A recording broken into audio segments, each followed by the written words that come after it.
Il-Viċi Kap Nazzjonalista David Aġus ikkonferma li l-Oppożizzjoni qed titkellem fuq miżuri mingħajr ma jkunu stmati kemm jiswew.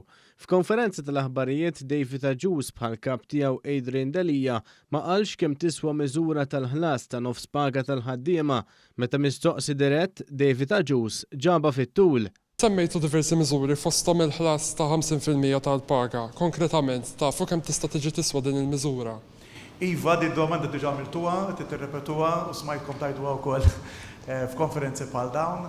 Aħna qed nagħmluha ċara li għandu jkun hemm taħdidiet. Bħal Adrian Dalija ġurnata qabel, David Aġus flimkien ma' Edwin Vassallo u Ivan Bartolo kienu negattivi dwar il-pakkett ta' miżuri li ħabbar il-Gvern biex jgħin lill-familji u lin-negozji f'dan iż-żmien li l-ekonomiji kollha tad-dinja intlaqtu mill-coronavirus.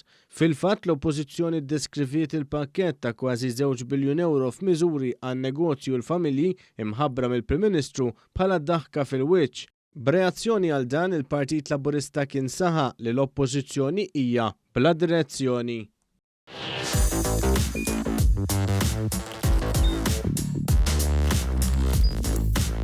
Idħol fuq one.com.mt u hemmhekk tista' tara l-programmi kollha li jxandru fuq One permezz ta' One Play.